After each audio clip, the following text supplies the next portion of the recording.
As an independent artist, you know you have to promote your music, and you've probably heard about getting on Spotify playlists as an effective method. You've probably also heard about running meta ads to show your music catalog to new people and get streams and followers. But have you ever thought of running your own meta ads to grow your own Spotify playlists? That's what I want to cover in this video. Usually when we think of Spotify playlists, we think of getting our songs on an existing high traffic playlist, either through cold submissions or hiring a company to connect the dots for you and secure the placement.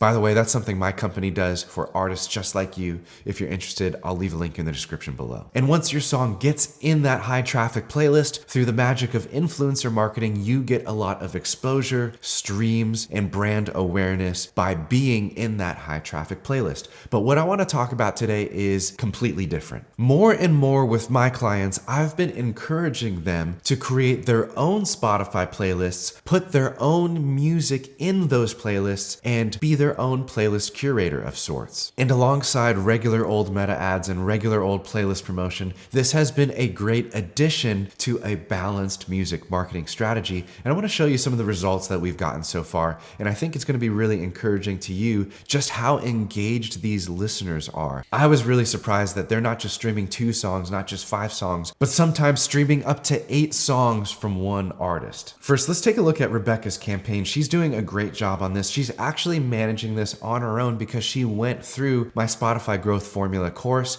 that teaches you everything about meta ads, especially how to use them to grow on Spotify. I'll leave the details of that course in the description below if you're interested, but she set this up beautifully. She created a campaign for her playlist, Female Cinematic Pop Music, and she's getting great results. In the last 30 days, she sent over 4,000 people to her playlist, and she's getting a nice low CPM and a nice cost per result. All of that's covered in the course, by the way. But here's the point. If I head over to her playlist, not only is she getting a lot of streams, she's also getting a lot of saves of her playlist. That means people like this music curation enough to save the whole playlist to their own Spotify library. Here's why this is a good thing. Rebecca has put multiple songs of hers inside this playlist, spread out right next to other artists that are similar to her sonic profile and branding and are basically the exact data points that she wants to feed the Spotify algorithm. So when someone listens to her music within this playlist, they're going to listen to her first song in the first playlist position. Then they're going to listen to other artists that are the exact taste that a Rebecca fan would want to hear. Then in position number 5, another song from Rebecca, another song in position 8, position 11, position 16, and so on and so forth.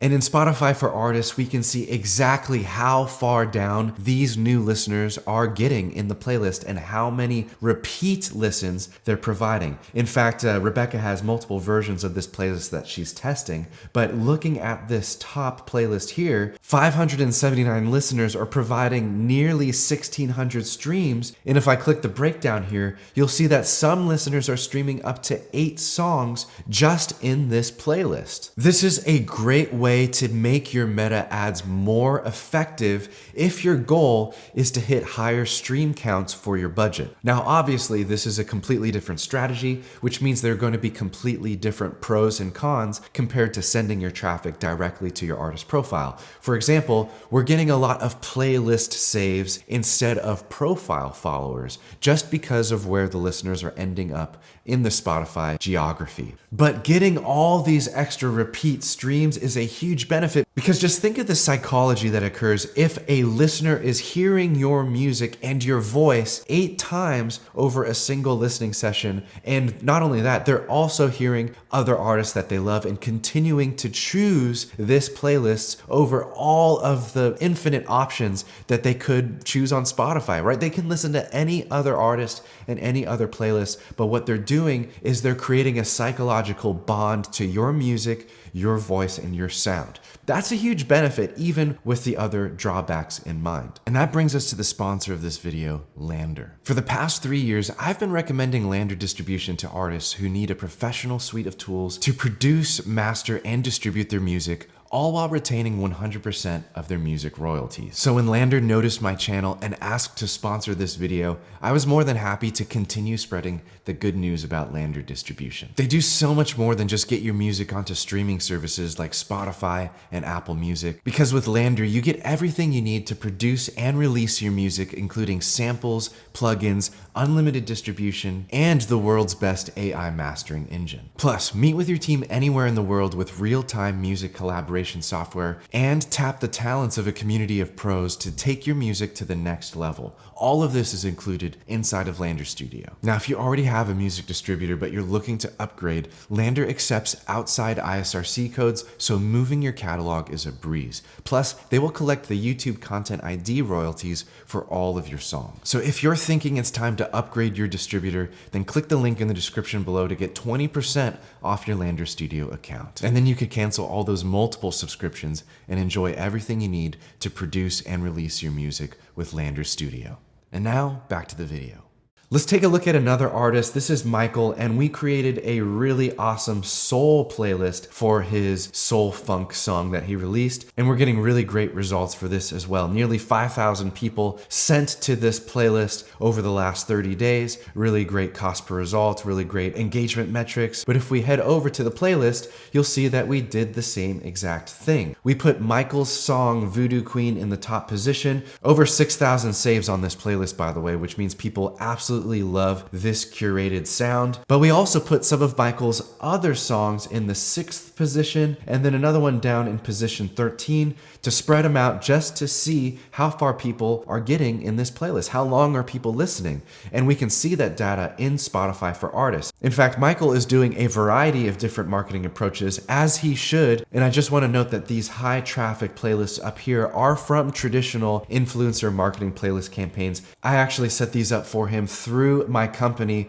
We specialize in Spotify playlist influencer campaigns. So if you're interested in that, again, info in the description below. But what I want to point out is that our soul playlist that we're running meta ads to is in the running for top playlist for his whole catalog, which is crazy. And you can see his 3 songs have gotten 1,800 streams for Voodoo Queen. That's in the top position, 1,400 streams for the second song. And you can see that a lot of people are making it down all the way to that 12th position to listen to his song, This Is the Last Time. So once again, the same conclusion as I drew before, we're getting a lot more streaming bang for buck for the cost to acquire that listener. Here's another thing as well. I've done some tests. I can't really show you anything definitive on screen, but even when these meta ads are turned off, the playlist is still saved in those users' libraries. So they have every opportunity to return to this playlist with these songs in the playlist at any time because it's in their library. I don't have to run another meta ad to them.